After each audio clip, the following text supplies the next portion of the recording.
I want to thank all of you for the generosity of your spirit. I want to thank Mr. Speaker, you in particular, for being a champion, not only for all Californians, but being an extraordinary and courageous leader. And thank you very much for your generosity of welcoming myself and my wife into your house today. Madam Pro Tem, we thank you for your commitment to, perhaps more than anything else, collaboration, which has just been demonstrable, and I think has really helped make this first month together so remarkably productive. And it is a nice thing to say. For the first time ever, I get to say in this chamber, thank you, Madam Lieutenant Governor, for that introduction. It's kind of nice just to acknowledge the Lieutenant Governor, too. It's something that's not always the case. We got to remember our status. And to all the constitutional officers, I want to just thank you for being here today, all the legislators, and to all the elected officials that I see up there that traveled across the state to be here. I'm immeasurably grateful and humbled by your presence here today. And just so you're reassured, do not worry, Dutch is not here today. We clearly learned our lesson from the inaugural. I know. Yeah, you're going to be stuck having to pay attention to me this time, which I know is not so easy. Look, just over 4 weeks ago, I stood there in front of this Capitol, and I pledged to defend not just the California Constitution, but I pledged to defend the California dream. And today I want to talk to you about how we can do that together. Look, by every traditional measure, you just heard that, the state of our state is strong. We have that record-breaking surplus. We've added over 3 million jobs since the depth of the recession. We're seeing wages rising. We're in a state with more scientists, more engineers, more Nobel laureates, more venture capital, more patents emanating than any other part of this country. And we, of course, have the finest system of higher education anywhere in the world.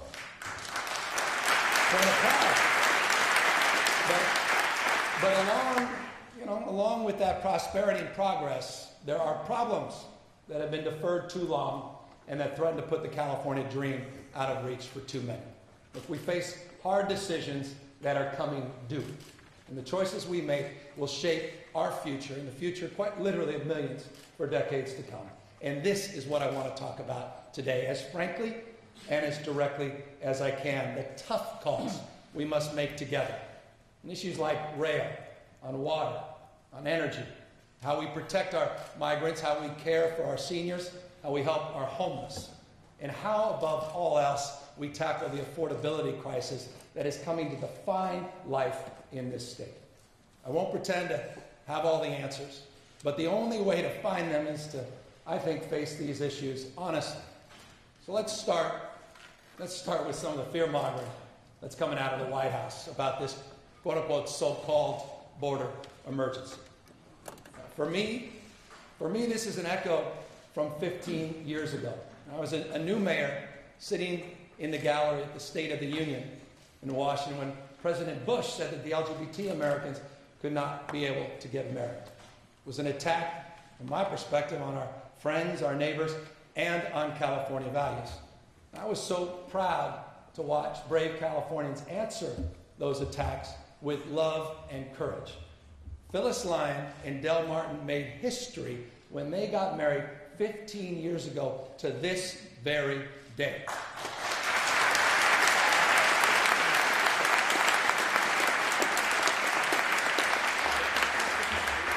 So now, just like back then, we must stand up for those that are maligned, marginalized, and scapegoated. Because last week, we heard another president stand up at the State of the Union and offer a vision of America fundamentally at odds with California values. He described a country where inequality didn't seem to be a problem, where climate change didn't exist, and where the greatest threat we face comes from families seeking asylum at the border. Just last night, down in El Paso, he said it all again. So let's just state the facts. We are currently experiencing the lowest number of border crossings since 1971. In California, like our nation, our undocumented population is at the lowest level in more than a decade. Some 550,000 fewer in our state alone. Immigrants, both here legally and those without documentation, commit crime at a lower rate than native-born citizens. And those families, those women and children seeking asylum at the borders, are doing so legally. Those are the facts. This border emergency is nothing more than a manufactured crisis, and California will not be part of this political theater.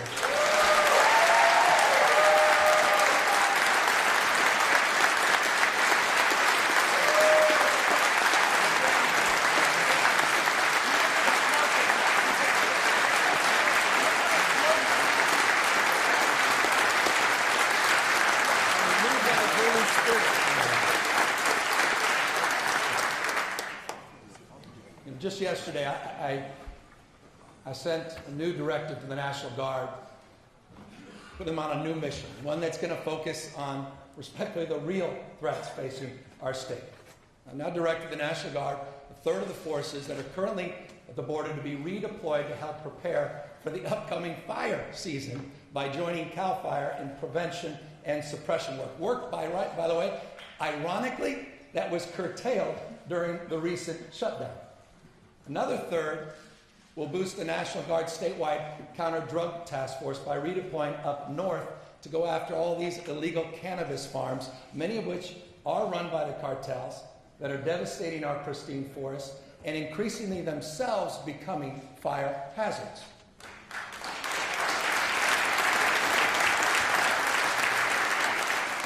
And the remaining third of our Guard we've directed to focus on stopping criminals smuggling drugs and guns through existing border checkpoints. The wall that stretches thousands and thousands of miles through wilderness will do nothing to stop this threat. So the answer to the White House, with all due respect, no more division, no more xenophobia, no more nativism. We suffered enough of that in the 1990s with Proposition 187 and Proposition 227.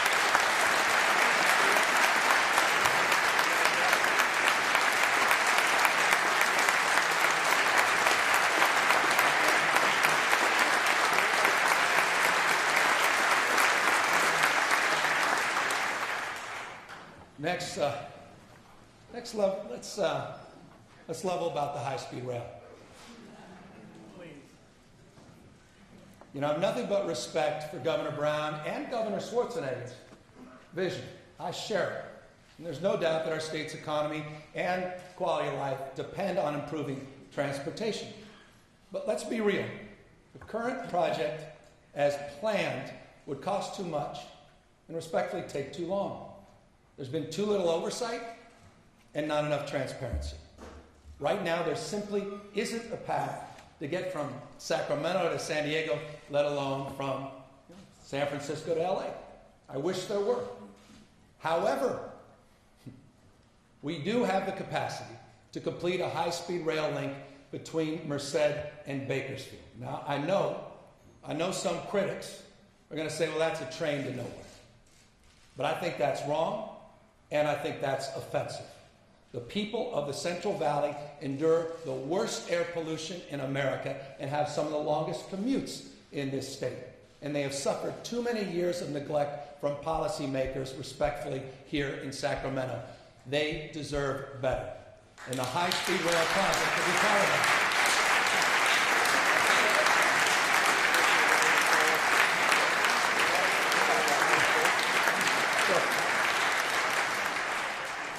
I can't say this enough. The high-speed rail is more than a train project. It's about economic transformation. It's about unlocking the enormous potential of the valley. You know, we can align our economic and workforce development strategies anchored by the high-speed rail and pair them with tools like opportunity zones that can form the backbone of a reinvigorated Central Valley economy. Merced, Fresno, Bakersfield, and communities in between are more dynamic than people realize. The valley,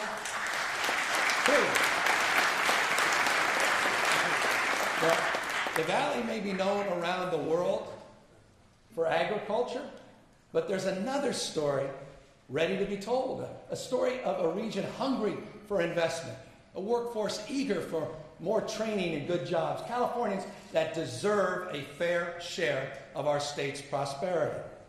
Look, we'll continue to support our regional projects north and south.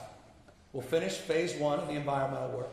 We'll connect the revitalized Central Valley to other parts of the state, and we will continue to push forward for more federal funding and private dollars.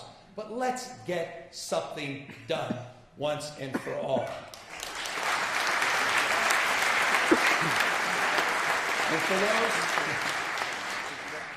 And for those of you, I know you're out there, that just want to throw away this whole project, sort of give up on this whole endeavor, I just offer you this.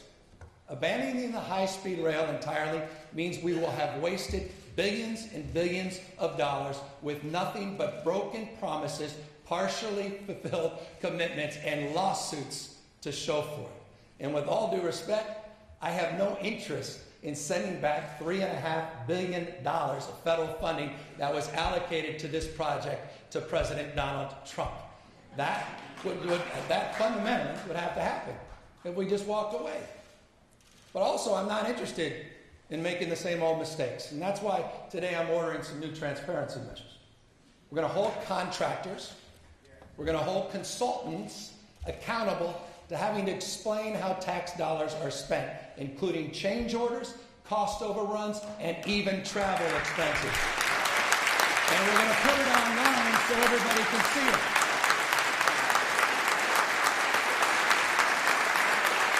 New day.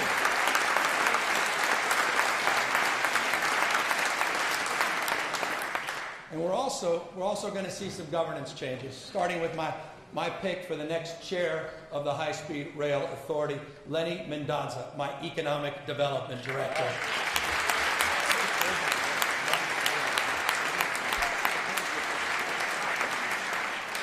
Lenny, as you know, is running economic and workforce development, and I just fundamentally believe that transportation and economic development go hand in hand. So that's the position on high-speed rail. Let's talk about water. We need a fresh approach when it comes to meeting California's massive water challenges. We have a big state, diverse water needs. Cities that need clean drinking water, farms that need irrigation to keep feeding the world, fragile ecosystems that must be protected. Our water supply is becoming less reliable because of climate change, and our population is growing because of a strong economy. That means a lot of demand on an unpredictable supply. There are no easy answers, but let me be as direct about where I stand as I can be. I do not support the water fix as currently configured, meaning I do not support the twin tunnels.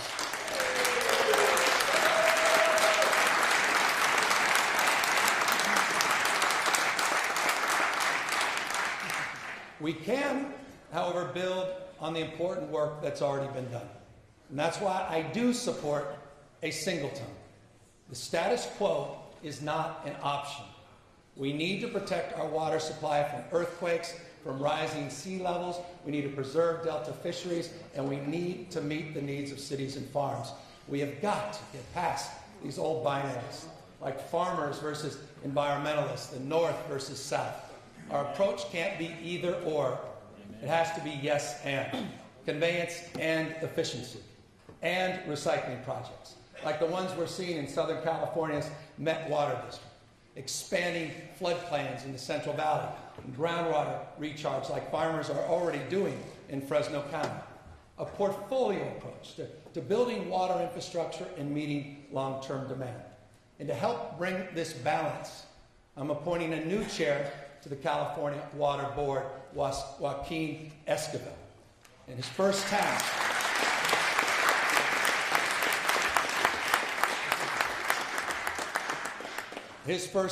our collective effort, must be to cross the finish line on real agreements to save the Sacramento-San Joaquin Bay Delta. We must get this done for the resilience of our mighty rivers, for the stability of our agricultural sector, and the millions and millions of people that depend on this water every day. Now let's talk honestly about clean drinking water.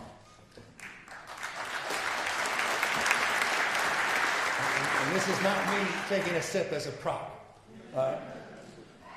But just this morning, more than 1 million Californians woke up without clean water to bathe in, let alone drink. Some schools have shut down drinking fountains due to contamination. Some poorer communities, like those I recently visited in Stanislaus County, are paying more for undrinkable water than Beverly Hills pays for pristine water. With respect, this is a moral disgrace, and it's a medical emergency. There are literally hundreds of water systems across this state contaminated by lead, contaminated by arsenic, and uranium. In solving this crisis, it will demand sustained funding, but more importantly than anything else, it's going to demand political will from each and every one of us.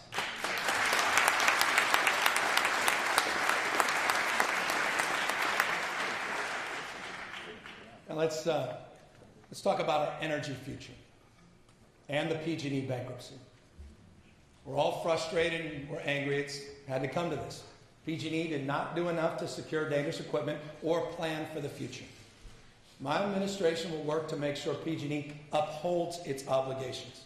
I've convened a team of the nation's best bankruptcy attorneys and financial experts from across the energy sector.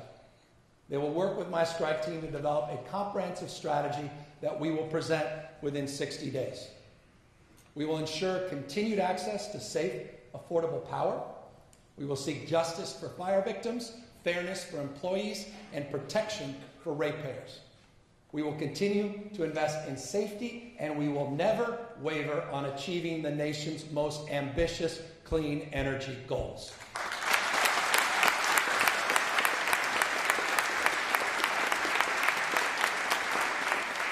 But the problems we face are far greater than PG&E. Climate change is putting pressure on all of our utilities, public and private, north and south. Edison and San Diego Gas and Electric most recently had their credit ratings downgraded. This pressure comes at a time when the entire energy market is evolving, from rooftop solar, wind generation to smart grid technologies, from community choice aggregators to direct access service, otherwise known as power purchasing agreements. More and more of our electricity now is being procured outside of the investor-owned utilities. Regulations and insurance practices that were created decades ago, they did not anticipate these changes.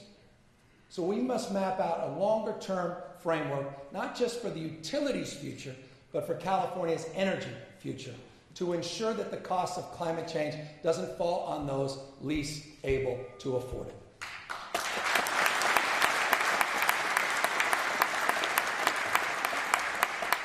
Now, I want to turn briefly to education.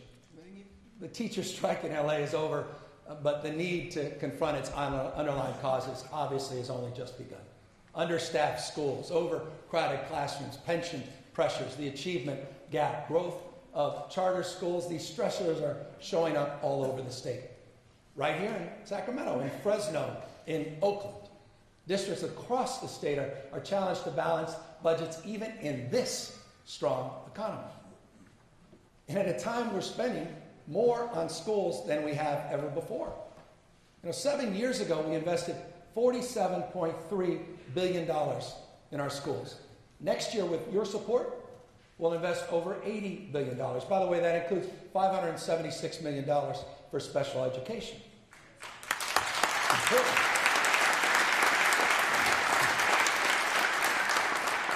But it's not enough. We're still 41st in the nation in per pupil funding. Something needs to change. It's long overdue that we have that honest conversation about how we fund our schools, not only at the state level, but the local level. At the same time, though, let's remember that the measure of a school system's excellence is more than the sum of its budgets. We need clear and achievable standards of transparency, more information sharing, and accountability for all public schools, traditional and charter schools.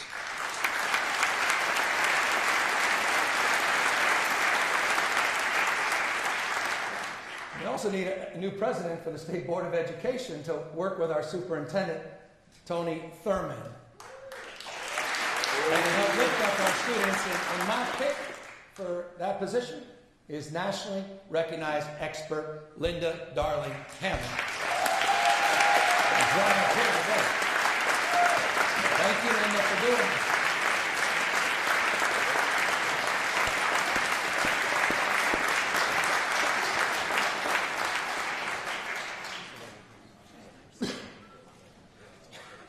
There's another urgent moral issue we must confront, and that's this homelessness epidemic.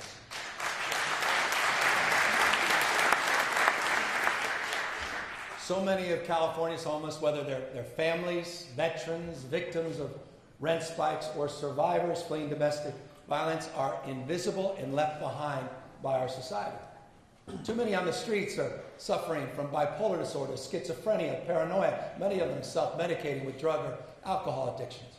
And as a consequence, our homeless crisis is increasingly becoming a public health crisis. Last year, we had a hepatitis A outbreak in San Diego. Recently, there was an outbreak of syphilis up in Sonoma, typhus in Los Angeles. Typhus, a medieval disease in California in 2019.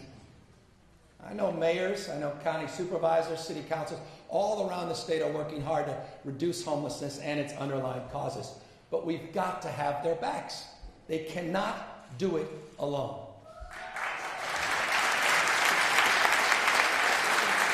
All the mayors are standing up, my friend.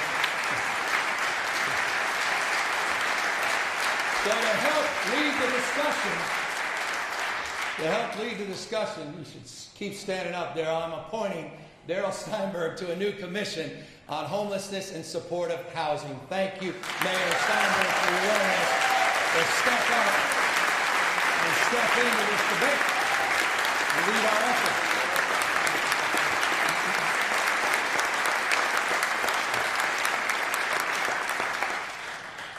With your support, we're going to put another $500 million into immediate funding for navigation centers and mercy shelters with supportive services on site. With your support, we'll put another $100 million in the whole person care to replace the fragmented approach to services with ones that are more integrated and more comprehensive. And while cities and counties are on the front line, this challenge will only be solved on a regional basis. So we need to work together as a state and regions to focus on prevention, rapid rehousing, mental health, and more permanent supportive housing. Because at the end of the day, shelter solves sleep. Housing and supportive services solve homelessness.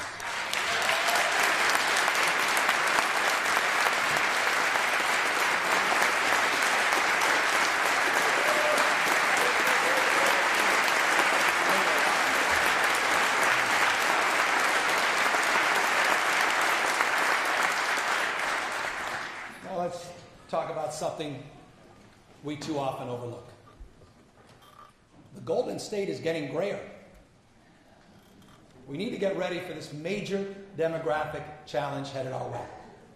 For the first time in our history, older Californians will outnumber young children.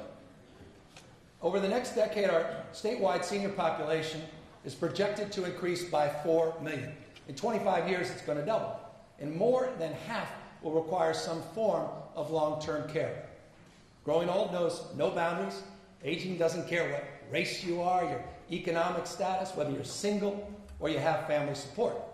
And I have some personal and painful experience with this recently. I lost my father, some of you know, over the holidays after years and years of declining physical health and dementia. He was determined to live out his days with dignity. He also happened to be a retired public official with a good pension and a support circle of family and friends. But even with all of those advantages, it was a daily challenge for him to meet his needs so he can live in place and maintain a good quality of life. Millions of Californians share a similar story, and the numbers are going to only grow. It's time for a new master plan on aging in California. We've deferred for too long.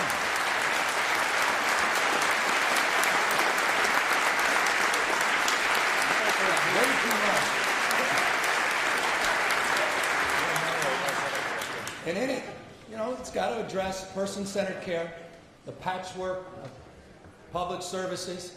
It's got to address social isolation, bedlock seniors that need transportation, address the nursing shortage with LVNs and RNs, and the demand on IHSS, our in-home support services, that far outpaces its capacity. And we can't talk about aging without also focusing on Alzheimer's. Too many of us have seen the crushing grip of this disease on our loved ones, especially on our wives and mothers. Because 2/3 of all new Alzheimer's cases are women. 2/3. So today I'm launching the Alzheimer's Prevention and Preparedness Task Force, bringing the most renowned scientists and thinkers together to develop the first of its kind research in this era. And it will be headed by a leading advocate for families dealing with Alzheimer's. And that is our former First Lady, Maria Shriver, who is here today. And we are grateful for her continued service. Thank you, Maria.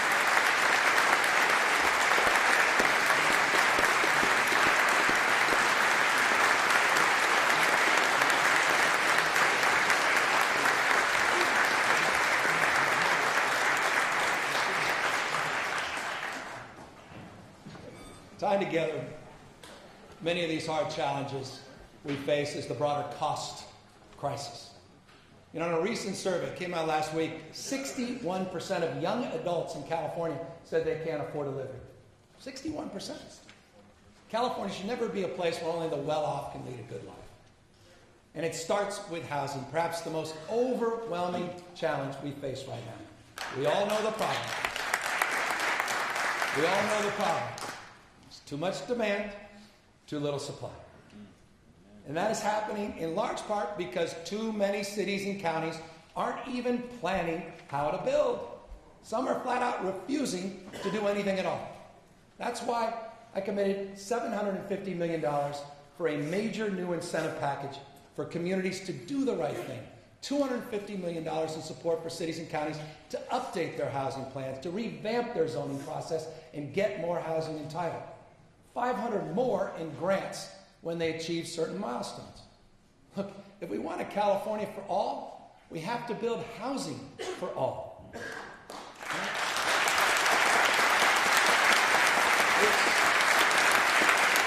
I appreciate that.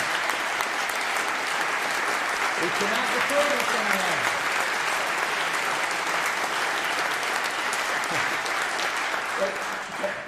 I want to support local governments. I want to support local governments that do what's right, like Anaheim, like Santa Rosa. But there's got to be accountability for those that do not.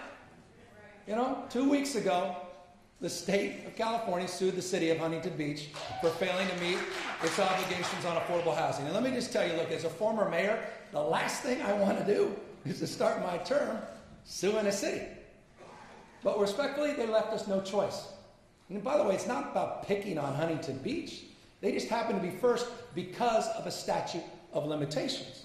But there are 47 other cities across California that are not complying with their planning requirements in one way or another. Some cities are trying, like Clovis. But others, respectfully, like Wheatland, Huntington Park, Montebello, they're not. And so I'm inviting all these city leaders to sit down with me in Southern California next week for a candid conversation. I do not intend to file suit against all 47, but I'm not going to preside over neglect and denial any longer. The crisis, folks, we all need to step up. Every part of this state. Every part of this state.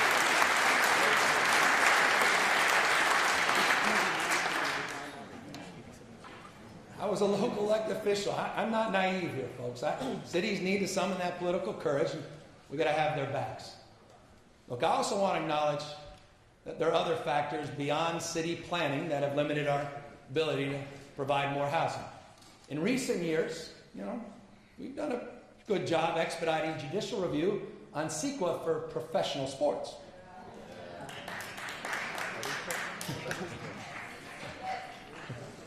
but it's time to do the same thing for housing.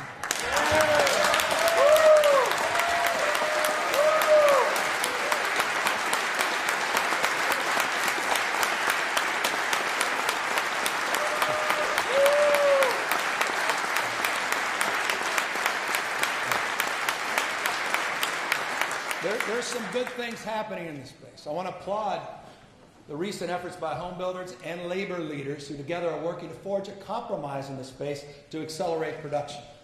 But there's no way we can achieve our ambitious targets unless we train a skilled workforce that's big enough to meet the challenge and also make sure that we have workers that are getting wages that are high enough to also support their families. So let's encourage this process.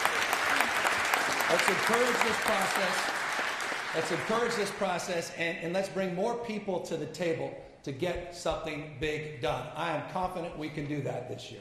And while we're at it, let's not forget about something else. A lot of us made commitments, myself included, after Proposition 10 failed at the ballot last November. And the pressure on vulnerable renters did not go away after election. We need new rules to stabilize neighborhoods, to prevent evictions without putting small landlords out of business. So I want the best idea from everyone in this chamber. And here's my promise to you. Get me a good package on rent stability this year, and I will sign it. We can do that as well.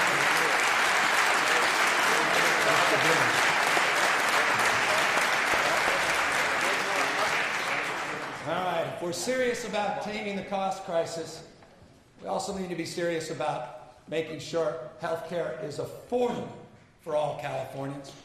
And our ability to invest in everything we care about is constrained by this issue, by the growing pressure of rising health care costs. It impacts everything we do. And with respect, the White House is laser focused, has been for years, on destroying the Affordable Care Act. Their vandalism, by the way, has already done extraordinary damage in California by eliminating the individual mandate. This year, covered California's premiums increased almost twice as much as we had expected.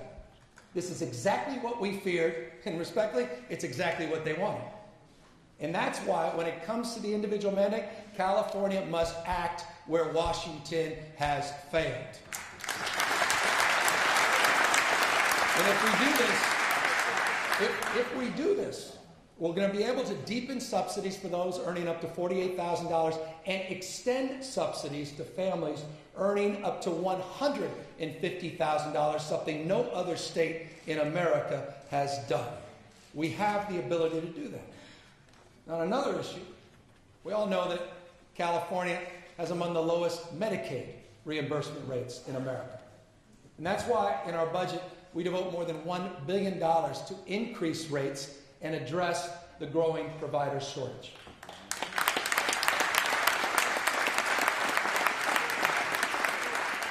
This investment will allow us to increase access to preventative health measures like immunizations, trauma screenings, and mental health services, as well as provide $100 million for reproductive health and family planning in our state.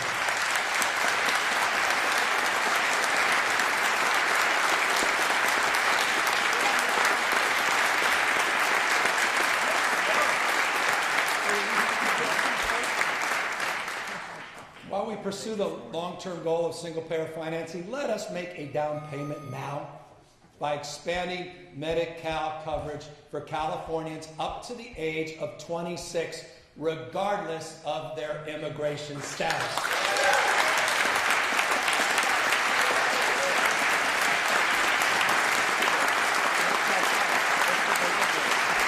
Let's do that this year.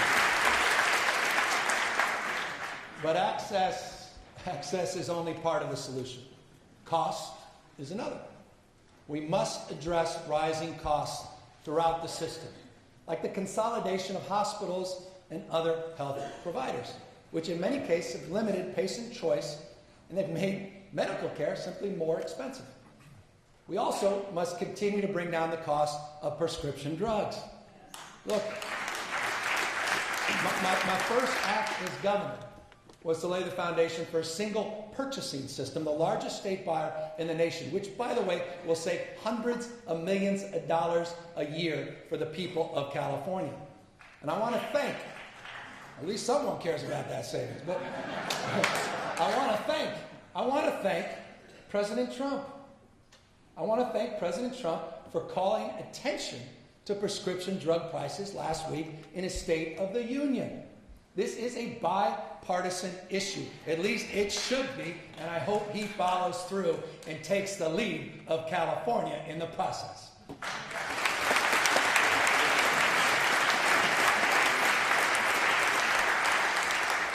Let's talk about jobs. You know, we've got to ask ourselves, how do we create a future with more good jobs and higher wages? Because when it comes to making life in California more affordable, cost is only one side of the equation. The other is income.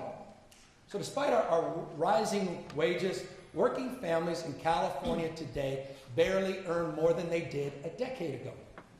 Many working parents are making less than their parents did at the same age. That's why, with your support, we will be providing this year a cost of living refund by expanding the Earned Income Tax Credit to 1 million more Californians.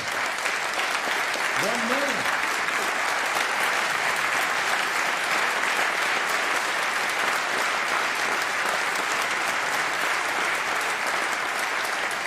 By the way, if you approve the budget for families with kids under the age of 6, they will see their benefits go up by as much as 3 times. Look, in this economy, where the world of work is in a perpetual state of flux, where workers are too often displaced, devalued, and disconnected from the social safety net, we also must think bigger. It's time to develop a new modern compact for California's changing workforce. This, respectfully, is much bigger than Dynamics. California needs a comprehensive statewide strategy to uplift and upskill our workers to ensure that technological advancements in AI and blockchain and big data are creating jobs, not destroying jobs.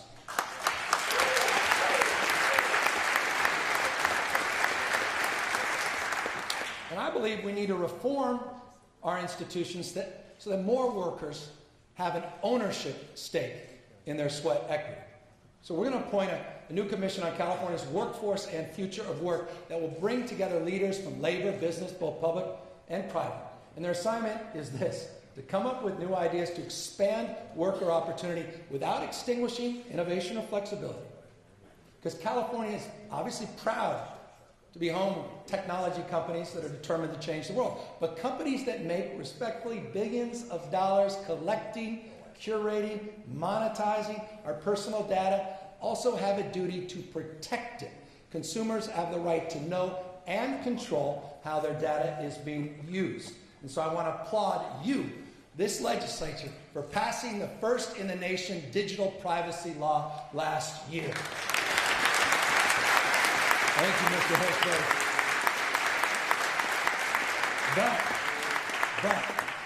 But California consumers should also be able to share in the wealth that is created from their data. So I've asked my team to develop a proposal for a new data dividend for Californians. Because we recognize the data has value and it belongs to you. We can do something bold in this space. Let me end by making the obvious point. We've covered a lot of ground, but there's a lot more that deserves our focus. Climate change, reforming our tax code, our criminal justice system, major initiatives like paid sick leave, universal preschool, free community college, reimagining the DMV. On the list. There's so much more. And we'll be taking on all those issues and more in the coming months. Look, at my inaugural, a few weeks back, I quoted the Sermon on the Mount about a house that did not fall in the face of floods and storms because it was founded upon a rock. I promise that together we will build one house for one California. We've started drawing the blueprint for that house, and together we're going to finish it. But this goes deeper than budget numbers or even program details. This is about the bonds between us as human beings. And as St. Paul said, we are many parts but one body. We're all diminished when one of us struggles to lead a good life. The problems we face are as hard as they come, and they're in many cases decades in the making. But I truly believe we have the tools to solve them. We have the technology. We have the know-how. But most importantly, we have the generosity of our people. I don't know how many of you remember the story of that registered nurse up in Paradise who was sitting in traffic trying to escape the fire as flames started to engulf his car. He thought, this is it. And he recorded a goodbye video to his family. And then a miracle occurred. A bulldozer came out of nowhere and cleared the burning cars out of his path. At that point, he could have just driven away as fast as possible. That's what a lot of us would have done. But instead, he turned his car around and he drove straight to the hospital in the middle of the town where he worked in the ICU. He and his colleagues started treating injured people. And then the hospital caught on fire. And he moved patients to the helipad that was 100 yards away as fast as he could. Every single one of them was safely evacuated.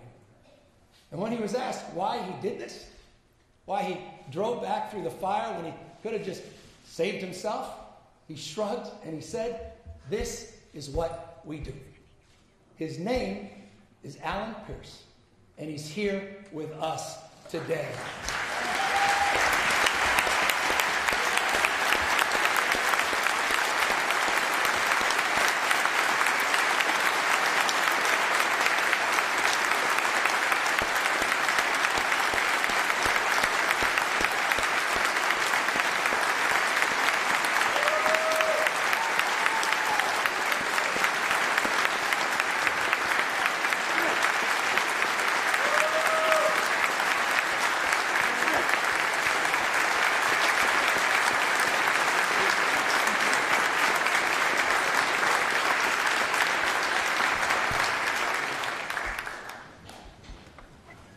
Alan's right. Taking care of each other, showing courage when it matters most, this is what we do in California. Yes, we have much left to do, but I believe in the remarkable talent assembled here, and I believe in our state, and I know this at the bottom of my heart. The best is yet to come. Thank you all very, very much.